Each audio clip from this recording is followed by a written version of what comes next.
بلکہ فرمایا کہ مومن کے پاؤں میں کانٹا بھی چبھتا ہے تو اس کا بھی اس کو اجر دیا جاتا ہے، اس کے درجے بلند ہوتے ہیں، اس کے گناہ معاف کر دیے جاتے ہیں، اس کی خطاؤں سے درگزر کر لیا جاتا ہے، لیکن یہ مشروط ہے اس تکلیف کو صبر کے ساتھ برداشت کرنے سے۔ اگر وہ واویلا کرتا ہے، ناشکری کے کلمات کہتا ہے، تو تکلیف تو ختم نہیں ہوتی لیکن اجر زائل کر دیا جاتا ہے۔ تو اس لیے ہمیں ہر صورت کے اندر صبر کے دامن کو مضبوطی سے تھامنے کی تلقین کی گئی، اور اہل ایمان کو یہ بھی سبق دیا گیا کہ جب انہیں کوئی بھی مصیبت پہنچتی ہے تو وہ کہتے ہیں انا للہ و انا الیہ راجعون، کہ ہم اسی کے ہیں اور اسی کے حضور پلٹ کے جانا ہے۔ تو یہ وہ امر ہے کہ جو ان کی طبیعت کے اندر ٹھہراؤ پیدا کرتا ہے اور ان کی زندگیوں کے اندر اللہ تعالیٰ جل شانہ پر جو یقین ہے اس کا پتہ دیتا ہے۔ اگر مصیبت کو اللہ کی طرف سے سمجھ کے، مان کے صبر کیا جائے، اس کو مقدور سمجھا جائے، اس پر واویلا نہ کیا جائے، اللہ کی نافرمانی کا کوئی کلمہ نہ بولا جائے، اپنے عقیدے میں تزلزل نہ آنے دیا جائے، اپنے رویوں کی خوبصورتی کو زائل نہ ہونے دیا جائے، تو اس کا مطلب ہے کہ وہ شخص مومن ہے، اس کا یقین ہے کہ یہ اللہ کی طرف سے ہے، تو پھر اس کے یقین کے صلے کے اندر اللہ اس کو پھر ہدایت قلب کا چراغاں نصیب کرتا ہے۔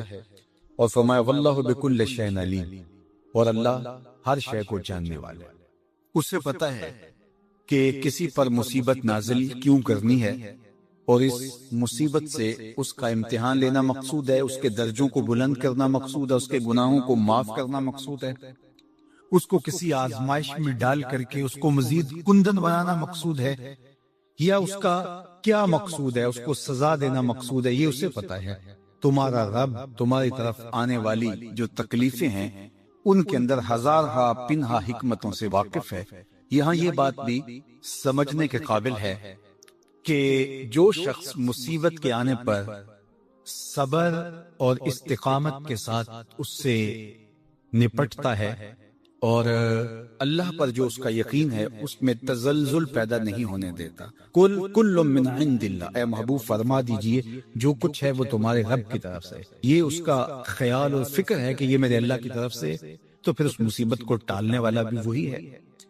تو اگر یہ اس کا عقیدہ پختہ تھا تو پھر وہ مالک کی دہلیز چھوڑ کے، مالک کی چوکھٹ چھوڑ کے کسی اور دہلیز پہ نہیں جائے گا، کسی اور چوکھٹ پہ نہیں جائے گا، وہ اس مصیبت کو دور کرنے والا مؤثر حقیقی اللہ کو ہی جانتا ہوگا اور اسی کے حضور دعائیں کرے گا، التجائیں کرے گا، کسی شرک کا ارتکاب نہیں کر سکتا ہے، اور وہ مالک کی دہلیز سے کبھی روح گردانی نہیں کر سکتا، بلکہ اس تکلیف کے آنے سے وہ اپنے رب کے ساتھ اور زیادہ جڑ جائے گا، اور اگر وہ صبر کرے تو یہ اس کا ایک مرتبہ ہے کہ وہ حوصلے کے ساتھ اس تکلیف کو برداشت کرے، اور دوسرا مرتبہ جو اس سے بڑھ کر ہے کہ اس پہ اللہ کی رضا کے سانچے میں اپنے آپ کو ڈھال لے کہ جے سونا میرے دکھ وچ راضی، میں سکھ نو چلے ڈاواں۔ اگر وہ اس بات پہ راضی ہے تو کوئی بات نہیں ہے، میں اس پہ راضی ہوں کہ میرے رب کی یہ رضا ہے۔ تو یہ دونوں چیزوں کا مل جانا، یا دونوں میں سے کسی ایک کا مل جانا، یہ اللہ کی طرف سے اس کو دیا گیا انعام ہے جو اس مشکل حالات میں اس کو حاصل ہوتا ہے۔ اب وہ کس کیفیت میں ہے اللہ تعالیٰ اس کو خوب جانتا ہے، کہ وہ اس پہ صبر کر رہا ہے یا اس کا اندر ڈول رہا ہے، اس کا عقیدہ کمزور تھا اور وہ کمزوری کے باعث جو ہے وہ تزلزل کا، تذبذب کا شکار ہو گئے، تو یہ تمہارا رب خوب جانتا ہے۔ تو تمہارے سینے کے اندر چھپی ہوئی کیفیت تمہارے رب کے علم میں ہے۔ حضور علیہ الصلوۃ والسلام نے فرمایا کہ مومن کا معاملہ بھی بڑا عجیب ہے کہ اسے اگر تکلیف ہوتی ہے تو اس پر وہ صبر کرتا ہے، یا اسے خوشی ملتی ہے تو اس پر وہ شکر کرتا ہے، تو دونوں صورتوں میں اللہ اس کو اجر عطا کرتا ہے، اور یہ صرف شان مومن کی ہی ہے کہ وہ مصیبت پر صبر کرے۔ ارشاد فرمایا الا انبئکم، کیا میں تمہیں خبر نہ دوں بے اکبر الکبائر، جو بڑے بڑے گناہ ہیں ان کی، وہ ہمہ تن گوش ہو گئے کہ جی حضور ارشاد کیجئے۔ تو آقا کریم نے جو پہلی بات ارشاد فرمائی الاشراک باللہ، اللہ کے ساتھ کسی کو شریک ٹھہرانا ہے، اس کی ذات میں، اس کی صفات میں، اس کے افعال میں کوئی شریک نہیں، وہ وحدہ لا شریک ہے۔ دوسری بات حضور نے جو ارشاد فرمائی وہ ہے وعقوق الوالدین، والدین کی نافرمانی۔ امام فخر الدین رازی نے تفسیر کبیر میں لکھا ہے کہ انسان کے وجود کا سبب حقیقی ذات باری تعالیٰ ہے اور سبب مجازی والدین ہے۔ تو اس لیے گناہوں میں جو بڑے گناہ ہیں، اکبر الکبائر جو ہیں، ان میں سے دوسرا بڑا گناہ اللہ کے محبوب علیہ السلام نے عقوق الوالدین کو بیان فرمایا۔ تو والدین کے ساتھ اس نے سلوک کرنے کی ہمیں تلقین کی گئی، اور یہ شریعت اسلامیہ کا ہم سے تقاضا ہے۔ اور ویسے بھی اولاد اگر طبعاً فطرتاً شکر گزار ہو تو وہ ہو ہی نہیں سکتا کہ وہ اپنے والدین کی نافرمانی کرے۔ اللہ کے محبوب علیہ السلام نے ایک موقع پہ ارشاد فرمایا کہ ملعون من سب اباہ، ملعون من سب اباہ، وہ شخص لعنتی ہے جو اپنے ماں باپ کو گالی دیتا ہے۔ تو کتنی سخت مذمت کی گئی اس شخص کی جو والدین کی نافرمانی کرتا ہے۔ ایک موقع پہ حضور علیہ السلام نے فرمایا راغم انفن ثم راغم انفن ثم راغم انفن، 3 مرتبہ فرمایا۔ اس شخص کی ناک خاک آلود ہو، پھر اس کی ناک خاک آلود ہو، پھر تیسری مرتبہ فرمایا اس شخص کی ناک خاک آلود ہو۔ تو قیلا من یا رسول اللہ صلی اللہ علیہ وسلم، عرض کی یا رسول اللہ کس کی ناک خاک آلود ہو؟ تو آقا کریم علیہ السلام نے فرمایا من ادرک ابویہ عند الکبر احدہما او کلیہما فلم يدخل الجنہ، جس نے والدین کو، ایک کو یا دونوں کو، بڑھاپے میں پایا اور جنت میں داخل نہ ہو سکا، اس شخص کی ناک خاک آلود۔ اور یہ تیسری بات ارشاد فرمانے سے قبل حضور نے تکیہ چھوڑ دیا تھا۔ حضور ٹیک لگائے تشریف فرما تھے، لیکن جب حضور یہ بات ارشاد فرمانے لگے فجلس وکان متکئا، تو حضور بیٹھ گئے اور حضور نے تکیہ چھوڑ دیا، اور حضور نے فرمایا الا وقول الزور، سن لو، تیسری چیز جھوٹی بات کرنا ہے، جھوٹ بولنا ہے۔ تو یہ ہے اللہ کے محبوب علیہ الصلوۃ والسلام کا سخت تاکید کرنا جھوٹ سے اپنی امت کو بچانے کے لیے۔ اچھا، یہاں ایک بات رک کے یہ سمجھ لیں کہ جھوٹ بہت بری چیز ہے، لیکن شرک اس سے بڑا گناہ ہے۔ تو اس کی تاکید اتنی زیادہ کیوں کی؟ حضور نے ٹیک چھوڑ دی اور آقا کریم علیہ السلام بار بار ارشاد فرماتے رہے۔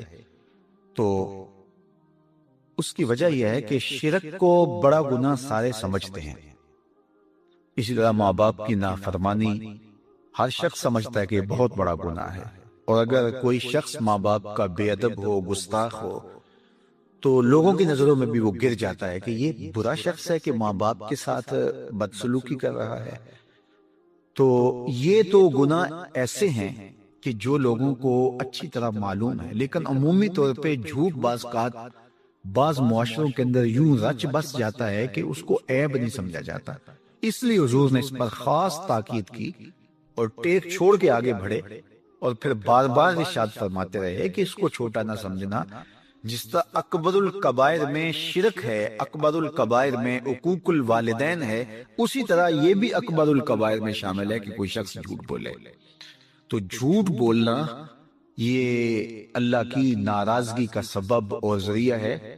تقریباً 200 قرآنی آیات جھوٹ کی مذمت اور جھوٹ سے بچنے کی تاکید اور ترغیب میں ہے، اور سینکڑوں احادیث جھوٹ کی مذمت میں اور جھوٹ سے دامن کو بچانے کی تلقین پر مشتمل ہے۔ تو اس لیے اللہ کی بارگاہ میں یہ دعا مانگیں کہ اللہ ہمیں جھوٹ کے مرض سے نجات دے اور ہمیں ہمیشہ سچ اور سچائی کی توفیق سے مالا مال کرے۔ آئیے حضور علیہ السلام کا ایک اور فرمان دیکھتے ہیں۔ حضور نبی رحمت صلی اللہ علیہ وسلم نے ارشاد فرمایا من کانت نیتہ طلب الاخرہ، جس شخص کی نیت مقصد زندگی آخرت طلب کرنا ہے، وہ دنیا پہ آیا اس لیے ہے، اس کی آرزو ہے کہ میری آخرت ٹھیک ہو جائے، وہ دن رات لگا ہوا ہے آخرت کو درست کرنے کے معاملے میں۔ جس کا مقصد زندگی طلب آخرت ہے، جعل اللہ غناہ فی قلبہ وجمالہ شاملہ واتتہ الدنیا وہی راغمۃ، تو اللہ تعالیٰ اس کے دل میں غنا ڈال دیتا ہے، اس کی محتاجی دور کر دیتا ہے، اور دنیا ساری اس کے پاس جو ہے ایسے آتی ہے اس کے پاس جس طرح کے لونڈیاں آتی، لونڈی بن کے، خادمہ بن کے، نوکر بن کے دنیا اس کے قدموں تلے آتی۔ یہ وہ جس کا مقصد آخرت ہے۔ دنیا کی مثال سائے کی ہے نا، سائے کے پیچھے بھاگو تو آگے بھاگتا ہے، سائے کے آگے بھاگو تو پیچھے بھاگتا ہے۔ جس کی طلب دنیا نہیں ہے، جس کی طلب آخرت ہے، تو اس کے مقصد اور مقدر کی جو دنیا ہے وہ اس کو ملنی ہے، لیکن اس کو پیچھے بھاگے گی، لونڈیوں کی طرح، خادموں کی طرح اس کے پیچھے آئے گی۔ اور فرمایا وَمَنْ كَانَتْ نِيَّتُهُ طَلْبُ الدُّنْيَا، اور جس کا مقصد زندگی طلب دنیا ہے، جَعَلَ اللَّهُ الْفَقْرَ بَيْنَ عَيْنَيْهِ، اللہ تعالیٰ اس کی دو آنکھوں کے درمیان محتاجی لکھ دیتا ہے۔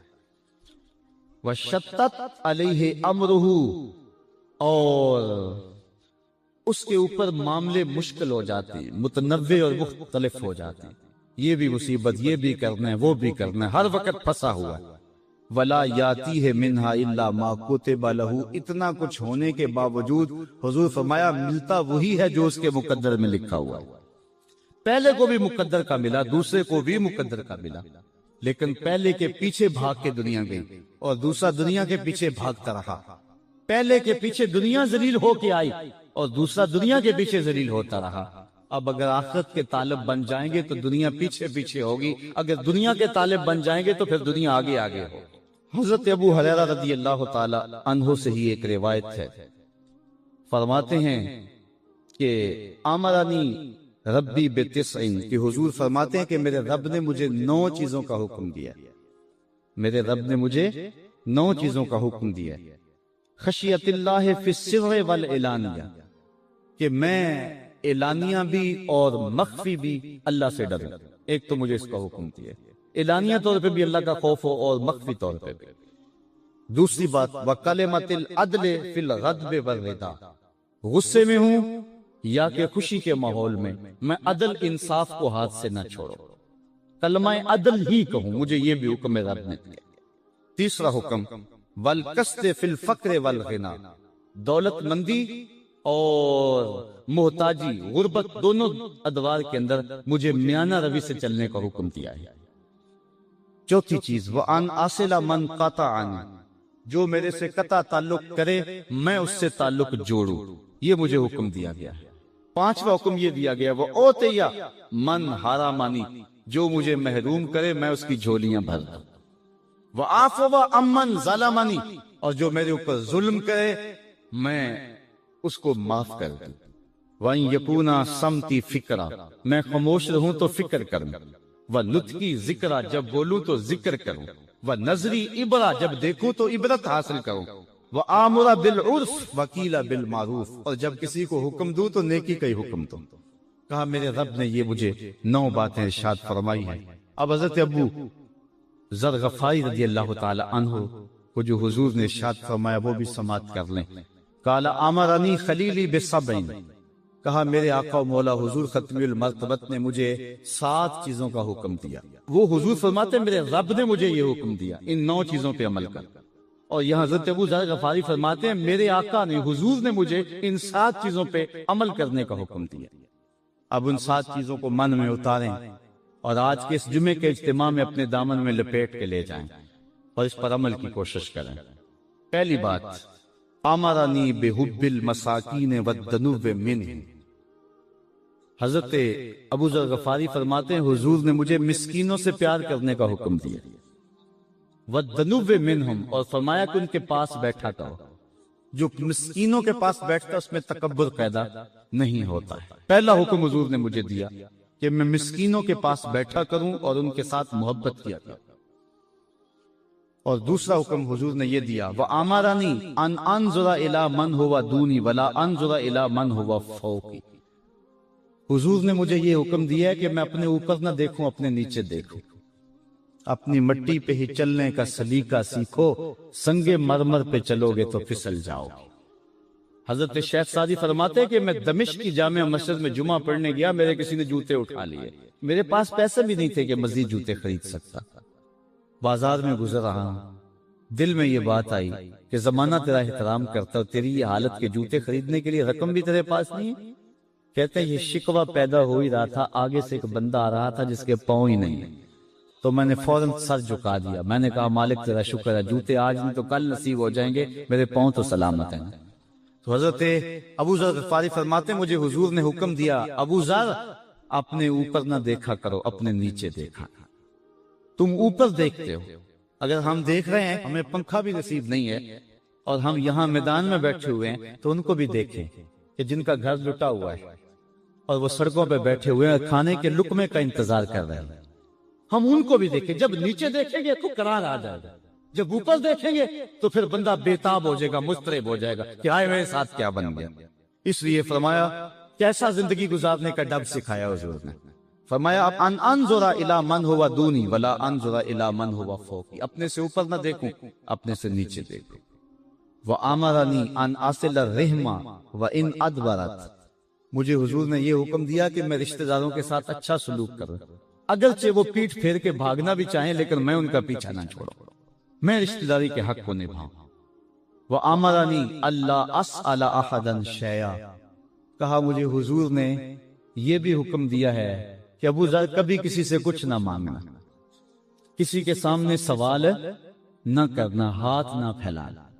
علماء نے لکھا ہے کہ جب انتہائی بندہ مجبور ہو جائے، پھنس جائے اور جان کے جانے کا اندیشہ پیدا ہو جائے، اس وقت بوقت ضرورت بقدر حاجت مانگ لینا جائز ہے، لیکن جو اہل اللہ ہیں اس موقع کے اوپر بھی جو ہے وہ اپنے آپ کو سوال سے بچاتے ہیں۔ آپ نے حدیث تو سنی حضرت ابو ہریرہ والے رضی اللہ تعالیٰ عنہ کی حدیث مشہور ہے، اس کا پہلا حصہ یہ ہے، حضرت ابو ہریرہ رضی اللہ تعالیٰ عنہ فرماتے ہیں کہ مجھے بھوک نے ستایا، کمر سیدھی نہیں ہو رہی تھی، نہ نماز پڑھی جا رہی تھی نہ قرآن پڑھا جا رہا تھا، میں مسجد نبوی کے ایسے زاویے میں بیٹھ گیا جہاں لوگوں کا گزر ہوتا تھا، میں نے کہا میں نے سوال تو کرنا نہیں، کوئی مجھے دیکھ کر کے میرے اندر کو ڈھونڈ لے اور میری مدد کر دے۔ کہتے ہیں میں دروازے پہ بیٹھ گیا، لوگ آتے اور گزرتے چلے جاتے، وہ کیا کسی نے کہا نا ہستی پلکوں کے نیچے غم بھی پلتے ہیں مگر کون دیکھتا ہے اتنی گہرائی میں، کہتے ہیں لوگ آتے گزر جاتے۔ خیر میں نے ایک ہیلا ذہن میں آیا، حضرت ابو بکر صدیق آئے نا تو میں نے قرآن کی کسی آیت کے بارے میں مسئلہ پوچھا تو انہوں نے مسئلہ بتایا، آیت بتائی اور چلے گئے۔ میرا خیال تھا کہ میں آیت پوچھوں گا، اس دوران وہ مجھے دیکھیں گے اور میری حالت سے آگاہ ہوں گے تو میری ضرورت کو پورا کریں گے، لیکن ان کی توجہ ادھر نہ گئی، جلدی میں تھے، انہوں نے بات بتائی اور چلے گئے۔ میں پھر پریشان، پھر حضرت عمر رضی اللہ تعالیٰ عنہ، میں نے ان سے بھی کوئی مسئلہ پوچھا، انہوں نے مسئلہ بتایا اور چلتے بنے۔ میں پھر پریشان ہوا اور پھر اداس بیٹھ گیا اور جان نکل رہی ہے بھوک سے۔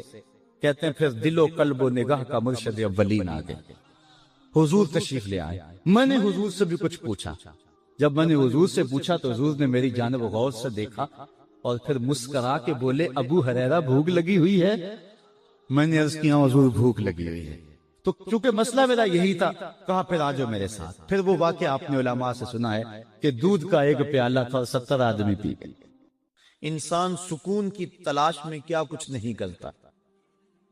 آج کل لوگ مری جا رہے ہیں کہ وہاں موسم کے لطف سے مالا مال ہوں، کوئی پربتوں کی کتاروں میں سکون تلاش کرتا ہے، کوئی عالی نصب کوٹھیوں میں سکون تلاش کرتا ہے، کوئی خوبصورت عورت کے پہلو میں سکون تلاش کرتا ہے، کوئی دولت کے انبار میں سکون تلاش کرتا ہے، اقتدار کی بچھی ہوئی مسندیں سکون آور سمجھی جاتی ہیں، لیکن پوچھ لو ان سب کو کہ سکون ہے؟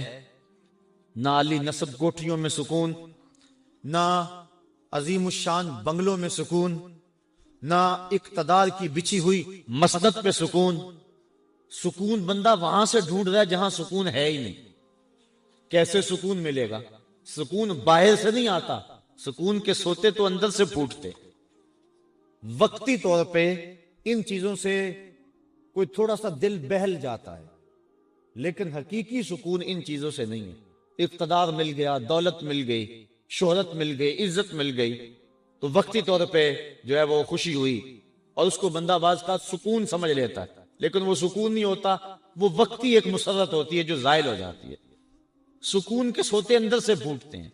میں مثال دیا کرتا ہوں کہ جتنی مرضی بارش برسے، کبھی بارش کے پانی سے کنواں نہیں بھرتا۔ اوپر سے جتنی مرضی بارش آئے، وہ چند قطرے پانی کے کنویں کے اندر آ جائیں گے۔ کنواں کیسے بھرتا ہے؟ نیچے سے جو سوتے پھوٹتے ہیں وہی کنویں کو مالا مال کرتے ہیں، اسی طرح سکون کے سوتے باہر سے نہیں اندر سے پھوٹتے ہیں اور وہ دل سے پھوٹتے ہیں۔ اس لیے فرمایا الا بذکر اللہ تطمئن القلوب، اگر سکون ڈھونڈتے ہو اس کا نام جپو، تمہارے دکھی دل کو قرار آ جائے۔ تو سکون اس کی یاد میں ہے، سکون اس کے ذکر میں ہے۔ اور بعض عقل پرست لوگ کہتے ہیں کہ یاد کرنے میں، ذکر کرنے میں سکون کیسے ملے گا، جبکہ موجودہ سائنس نے اس بات کو تسلیم کیا ہے کہ جو الفاظ ہیں ان کے اثرات ہوتے ہیں۔ آپ پھول کا نام لیں تو طبیعت میں خوشی آئے گی کہ نہیں آئے گی؟ کسی اپنے عزیز دوست کا تذکرہ چھیڑ دیں، ماں کا تذکرہ چھیڑ دیں، باپ کی باتیں کرنے لگ جائیں تو طبیعت میں تسکین آئے گی۔ خوشبو کی باتیں چھیڑیں تو ماحول میں ایک خوشبو پھیل جائے گی۔ لیکن اگر کسی کریہ المنظر شخص کی بات چھیڑ دیں، کسی ظالم کا تذکرہ چھیڑ دیں، کسی قتل کی کہانی کو چھیڑ کے بیٹھ جائیں، ظلم، جبر اور بربریت کسی بات کو چھیڑ کے بیٹھ جائیں تو اثرات اس طرح کے ذہن میں مرتب ہوں گے۔ کسی قرآن دکھ کی بات چھیڑیں تو ان باتوں میں وہ دکھ تازہ ہو جائے گا۔ کسی خوشی کا تذکرہ کریں تو چہرے پہ مسرت پھیل جائے گی۔ دکھ زیادہ ہو جائیں بات مدینے کی چھیڑتے ہیں، دکھ دور ہوں گے کہ نہیں ہوں گے؟ حضرت شیخ شبلی علیہ رحمہ بہت بڑے بزرگ گزرے ہیں۔ آپ معارف اسم ذات بیان فرما رہے تھے کہ اللہ کا نام لینے سے دل میں سکون آتا ہے اور دل کی کیفیت بدلتی ہے، من میں اجالے اور روشنیاں پیدا ہوتی۔ بو علی سینا جو اس دور کا بہت بڑا فلسفی تھا، وہ اس مجلس میں موجود تھا۔ وہ کہنے لگا یہ آپ نے عجیب بات کہہ دی، اللہ تعالیٰ کی ذات تو مؤثر ہے لیکن نام میں کیا رکھا ہے؟ ہمارے جو فلسفی حضرات ہیں وہ ہر چیز کی 4 شکلیں بیان کرتے، ہر شے کی 4 شکلیں ہیں، ایک شکل خارجی، ایک شکل ذہنی، ایک شکل کتابی اور ایک شکل لفظی۔ مثال کے طور پہ ہم آگ لفظ بولے، ایک آگ تو وہ ہے جو باہر روشن اور جل رہی ہے، اس میں ہاتھ لگائیں گے تو جل جائے گا ہاتھ۔ دوسری آگ وہ ہے جو زبان سے لفظ آگ ہم بول رہے ہیں۔ تیسرا جب لفظ آگ کہیں گے تو دماغ میں اس کا تصور آئے گا۔ اور چوتھا کاغذ کے اوپر آگ چھاپ دیں، اس کی تصویر بنا دیں تو یہ شکل کتابی ہو۔ اس میں اصل شکل جو ہے وہ اس کی شکل خارجی ہے۔ اس طرح وہ فلسفی حضرات کہتے ہیں کہ ہر شے کی 4 شکلیں ہیں، حقیقی شکل شکل خارجی ہی ہوتی ہے۔ آگ کہنے سے ہونٹ نہیں جلیں گے، کاغذ پہ آگ کی تصویر چھاپ دیں تو اس سے کاغذ جل نہیں جائے گا۔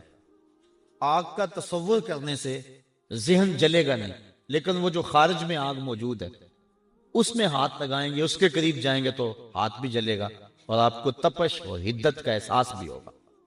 تو وہ خارجی جو اس کی صورت ہے وہی اس کی صورت اصلی ہے، باقی اعتباری صورت۔ تو وہ کہتے ہیں اللہ کی ذات تو مؤثر ہے لیکن نام کہنے سے، نام لینے سے کیا ہوگا؟ تو حضرت شیخ شبلی علیہ رحمہ نے بو علی سینا کو سمجھایا کہ نہیں میاں، نام میں بھی اثر ہوتا ہے، نام میں بھی تاثیر ہوتی ہے۔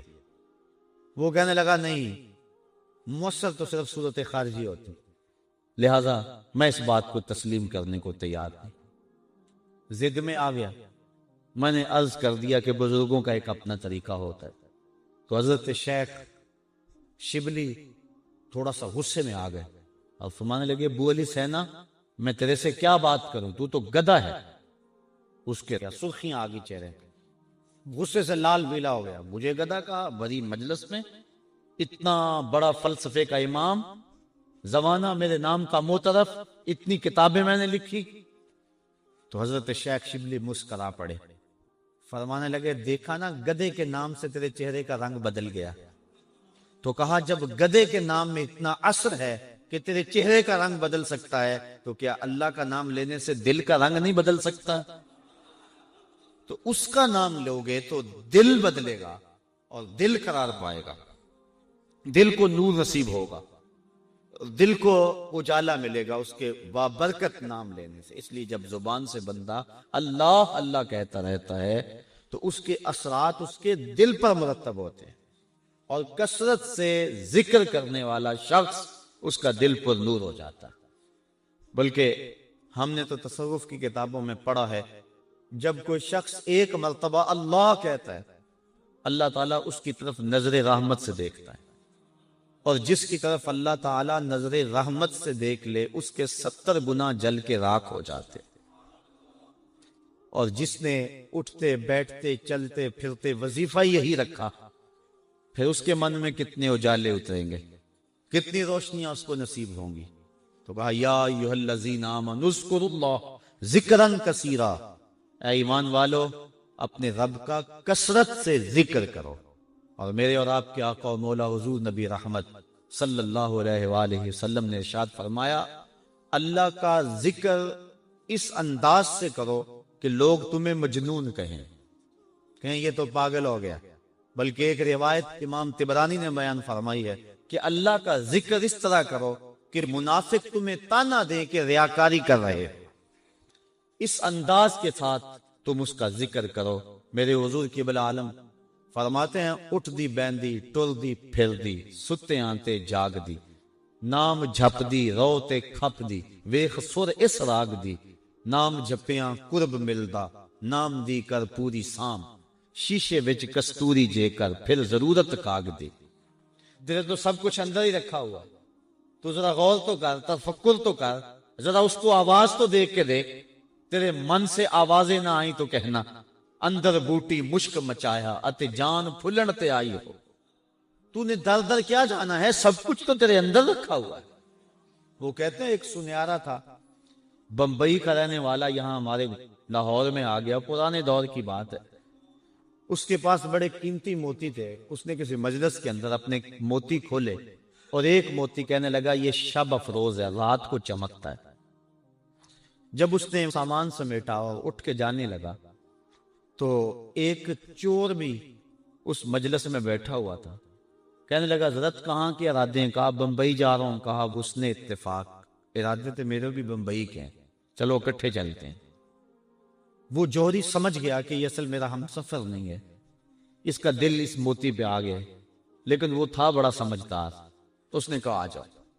سارا دن سفر میں رہے، جب رات کو سونے لگے تو اس نے اپنی قمیض یا واسکوٹ وغیرہ اتار کے جو ہے وہ لٹکا دی کسی چیز کے ساتھ۔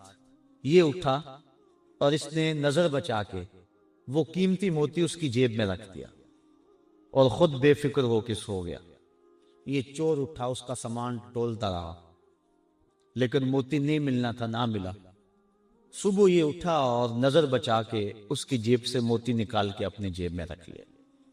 ناشتے پہ بیٹھے کہنے لگا یار وہ تمہارے موتی کی رات کہیں چمک شمک نظر نہیں آئی؟ جیب میں ہاتھ ڈالا، کہا نہیں یار میرے پاس ہی تھا۔ بڑا حیران ہوا، میں نے تو جیب ٹٹولی ہے ساری رات۔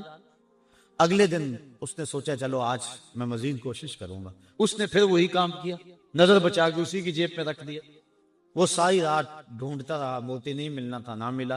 صبح نظر بچا کے اس نے اپنی جیب میں رکھ لیا۔ صبح ناشتے میں پھر بات چلی، یار وہ آپ کہتے تھے رات کو چمکتا، اس کی کچھ چمک شمک نظر نہیں آئی۔ کہا یار میری جیب میں ہی تھا۔ 2-4 دن ایسے گزرے۔ ایک دن اس نے عزم کر لیا کہ شاید وہ بغل میں رکھ لیتا ہے، منہ میں رکھ لیتا، کہاں رکھتا، آج تو اس کو میں بیدار بھی ہو جائے تو میں پھر بھی یہ وہ موتی اسے لے لینا۔ وہ اس کے پاس سے پلٹتا رہا، لیکن وہ مست ہے، اس کو پتا ہے موتی محفوظ جگہ پہ۔ اور صبح اٹھا، نظر بچا کے موتی اپنی جیب میں ڈال لیا۔ اس نے پھر بات کی، اس نے کہا کہ یار کو میرے پاس ہی تھا۔ اس نے کہا میں آج سچی بات بتاؤں، میں تیرا ساتھی نہیں تھا، میں تو تھا چور، میں تو چور تھا، اس موتی کی غرض میں تیرے ساتھ ہو لیا تھا، لیکن آپ تو میرے بھی استاد نکلے۔ میں نے بڑی محنت کی، مجھے 3 دن ہو گئے موتی نہیں ملا، میں آپ کو استاد مانا، آپ مجھے بتائیں کہ موتی آپ رکھتے کہاں تھے۔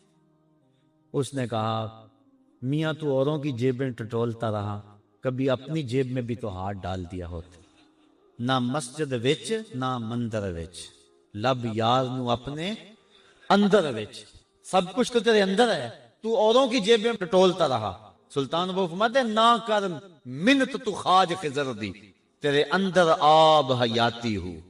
اور کبھی فرماتے ہیں وچے ہی بیڑے وچے ہی چیڑے وچے ہی ونج مہانے ہو، 14 طبق دلے دے اندر تمبو وانگو تانے ہو، سب کچھ تو تیرے اندر ہے۔ اور اقبال کہتا ہے خود ہی کا نشیمن تیرے دل میں ہے، فلک جس طرح آنکھ کے تل میں ہے، یہ سب کچھ تو انسان کے اندر رکھا ہوا ہے، بس تھوڑی سی توجہ کرنے کی دیا۔ دل کی تختی پہ اس کا نام لکھا ہوا ہے۔ میں نے اس نے عرض کیا تھا کہ اقبال نے کہا تھا حکیم نیٹشے کے بارے میں، قلب عموماً دماغش کافر است، اس کا دل مومن تھا دماغ کافر، لیکن ہر شخص کا دل مومن ہوتا ہے۔ تو اس دل کی ایک ایک پرت پہ رب کا نام لکھا ہوا ہے۔ اور کافر کو کافر اس لیے کہتے ہیں کہ وہ اس حقیقت کو چھپا دیتا ہے۔ یہ جو کاشتکار زمین کو کھود کر اس کے اندر بیج رکھتا ہے نا، اس کو بھی عربی میں کافر کہتے ہیں، کاشتکار کو بیج کو چھپانے والا۔ تو کافر کو کافر اس لیے کہتے ہیں کہ وہ حق کو چھپاتا ہے۔ تو ہمارے سینے کے اندر ہمارے رب کا نام موجود ہے، اور دل تو ٹھکانہ ہی اس کا ہے، دل تو بنایا ہی اس لیے ہے کہ یہ اللہ کا عرش بنے۔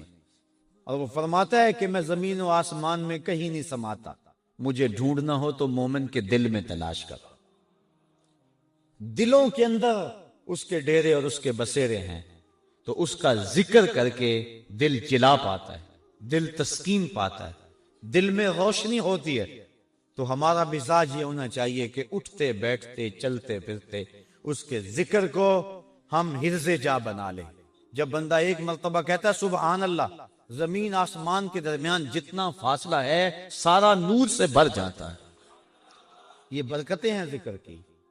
اس کا نام تو لے، کوئی معمولی نام ہے؟ جب زبان پہ اللہ کہتا ہے 14 طبق روشن ہو جاتے ہیں۔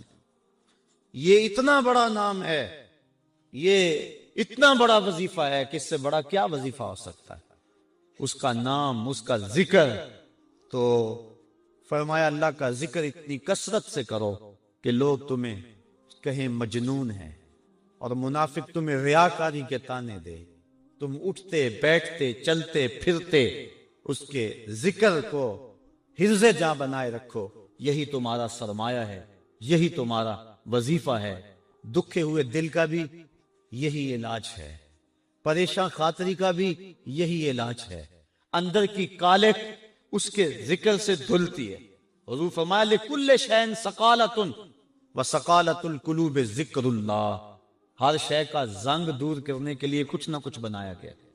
کپڑے کو میل لگ جائے تو صابن یا سرف سے دھوتے ہیں، اس طرح لوہے کو زنگ لگ جائے تو ریگ مار سے صاف کرتے ہیں۔ ہر شے کا زنگ دور کرنے کے لیے کچھ نہ کچھ ہے۔ فرمایا دلوں کو زنگ لگ جائے تو اللہ کا ذکر کرو، تمہارے دل ستھرے ہو جائیں گے۔ وَسَقَالَةُ الْقُلُوبِ ذِكْرُ اللَّهِ، دل کی سقالت، دل کے زنگ کو دور کرنے کا جو آلہ ہے وہ اللہ کا ذکر ہے۔ جب انسان ذکر کرتا ہے تو دل جلا پاتا ہے، دل روشنی پاتا ہے۔ گناہ سے دل میلا ہوتا ہے۔ روایت میں آتا ہے جب انسان گناہ کرتا ہے تو اس کے دل میں ایک سیاہ نقطہ لگ جاتا ہے، اگر وہ توبہ کے آنسوں سے اس کو دھو لے تو اس کا دل شفاف ہو جائے گا، اور اگر وہ توبہ نہیں کرتا اور تکرار گناہ کرتا ہے تو اس نقطے کے ساتھ ایک اور نقطہ لگ جاتا ہے۔ وہ غیر مرئی نقطہ ہے، ہم اپنی آنکھوں سے نہیں دیکھ سکتے، لیکن وہ دل کے اوپر پھیلتا چلا جاتا ہے۔ گناہ پر گناہ اس کے دل کو سیاہ کر دیتا ہے۔ پھر ایک ایسا موقع بھی آتا ہے کہ اسے بدی اور نیکی میں تمیز ختم ہو جاتی ہے۔ یہ شخص پکا نمازی ہو، نماز چھوٹ جائے اس کی تو اس کی زندگی میں جو چین ہوتا ہے وہ لٹ جاتا ہے۔ جتنی دیر تک نماز پڑھ نہیں لیتا اتنی دیر تک اسے سکون نہیں آتا۔ جس شخص کے ضمیر پر ظلم کا داغ نہ ہو، وہ کسی کو گالی بھی دے بیٹھے تو خود پریشان ہو جاتا ہے، کسی کو تپڑ بھی مار بیٹھے تو خود پریشان ہو جاتا ہے۔ جتنی دیر تک اس سے معذرت نہیں کرتا اسے سکون نہیں آتا۔ اسی طرح اللہ تعالیٰ نے یہ دل کو پاک پیدا کیا، یہ ہم نے آج اس کو گندا کیا۔ نفس پلیت پلیت چا کیتا، اساں اصل پلیت تا ناسے، نفس نے ہمیں پلیت کر دیا، ہم تو پاک آئے تھے، ستھرے آئے تھے۔ اور میاں صاحب علیہ رحمہ فرماتے ہیں چٹی چادر پھمنا والی تے داغ نہ لاویں جڑیاں، پھر نہ آکھیں حشر دہاڑے حال ربا کی بنیا۔ تو یہ چٹی چادر ہے بالکل، تو اس کے اوپر کہیں داغ نہ لگا بیٹھے، اور اگر اس کے اوپر داغ پہ داغ لگ جائیں اور دل سیاہ ہو جائے تو پھر حق و باطل کی تمیز ختم ہو جاتی، پھر گناہ پہ گناہ کرے اسے پتہ ہی نہیں ہوتا، کیونکہ جو پہلے ہی داغ دار چادر ہو ایک اور دھبا لگ جائے گا تو کوئی پریشانی نہیں ہوگی۔ چٹی چادر پہ معمولی سا داغ بھی لگے گا تو ہر ایک کو نظر آئے گا، محسوس کیا جائے گا کہ یہ داغ لگا ہوا ہے۔ اس لیے گناہ کرنے کا جو شخص مزاج بنا لیتا ہے اس کے لیے گناہ مشکل نہیں رہتا، بلکہ روایت میں آتا ہے کہ جب مومن گناہ کرتا ہے تو اس کی حالت یہ ہوتی ہے جس طرح احد پہاڑ کے نیچے آ گیا کہ ابھی اوپر سے وہ گر جائے گا، اسے کچل دے گا۔ اور منافق جب گناہ کرتا ہے تو وہ یوں محسوس کرتا ہے جس طرح جو ہے مکھی بیٹھی تھی اور اس نے اس کو اڑا دیا۔ تو ہم دیکھیں کہ ہمارا دل کہیں اتنا سیاہ تو ہو گیا، اللہ کے حکموں کو توڑے ہمیں پرواہ نہ ہو، نماز چھوڑے ہمیں پرواہ نہ ہو، آنکھ بھٹک رہی ہو ہمیں پرواہ نہ ہو، خیال بہک رہا ہو ہمیں پرواہ نہ ہو، زبان گند بول رہی ہو ہمیں پرواہ نہ ہو، ذہن غلط سوچ رہا ہو ہمیں پرواہ نہ ہو، کسی پہ ظلم جبر کا بازار گرم کیے ہوئے ہوں، کتنوں کے دل توڑ رہے ہوں، کتنوں کو ستا رہے ہوں، اور پھر بھی چین کی نیند سو جائیں، پھر اس کا مطلب یہ ہے دل سیاہ ہو گئے۔ کہ کسی کو دکھ دے کر بھی دکھ نہیں ہوتا، کسی کو اذیت دے کر بھی تکلیف نہیں ہوتی، کسی کا مال لوٹ کر اور خون پی کر بھی آرام سے یہ سو جاتا ہے، یہ ہے اس کی کیفیت، تو پھر دل سیاہ ہو گیا۔ اب اس دل کی سیاہی کیسے مٹے گی؟ توبہ کے پانی سے۔ جب اشک ندامت گرتا ہے تو دل کے میل دھو دیتا ہے، اور دوسرا وَسَقَالَةُ الْقُلُوبِ ذکر اللہ، اور دلوں کی ثقالت، دلوں کا زنگ اللہ کے ذکر سے اترتا ہے، تو جب اللہ کا ذکر کثرت سے کرے گا تو اس کو تسکین کی دولت نصیب ہو جائے گی۔ تو اللہ فرماتا ہے الا بذکر اللہ تطمئن القلوب، سن لو دلوں کی طمانینت اس کے ذکر میں ہے۔ اور فرمایا کچھ رجال ایسے ہیں، کچھ اللہ کے بندے ایسے ہیں کہ اللہ کا ذکر اس انداز میں کرتے ہیں کہ بیع و شراء اور تجارت ان کو اللہ کے ذکر سے روکتی نہیں، یعنی وہ کام بھی کر رہے ہوتے اور ذکر بھی کر رہے ہوتے۔ حضرت شاہ نقشبند بخاری علیہ رحمہ آپ فرماتے ہیں میں نے منام ایک شخص کو دیکھا 70,000 دراہم کا کاروبار کر رہا تھا، میں حیران ہو گیا کہ یہاں آ کر اتنا بڑا کاروبار، لیکن جب میں نے غور کیا تو اس کا دل ایک لمحے کے لیے بھی رب کی یاد سے غافل نہیں تھا۔ اور میں نے ایک شخص کو کعبۃ اللہ کا طواف کرتے دیکھا لیکن اس کا دل رب کی یاد سے غافل تھا۔ تو دل کا اس کے ساتھ لگ جانا اور ایک لمحے کی غفلت کا طاری نہ ہونا، یہ حقیقت ذکر ہے اور یہ مومن کا مطلوب ہے۔ وہ ایک لمحہ بھی جو ہے وہ اپنے رب سے غافل نہیں ہوتا۔ غفلت اس کی موت ہے، غفلت ہوگی تو شیطان آئے گا، غفلت ہوگی تو وسوسہ آئے گا، غفلت ہوگی تو گناہ سرزد ہوگا، لہذا وہ غافل ہی نہ ہو۔ اور مرشد باہو اس لیے کہہ گئے کہ جو دم غافل سو دم کافر، کوئی لمحہ غفلت میں گزرے نہ، تم ایک ایک لمحہ اپنے رب کی یاد میں رہو۔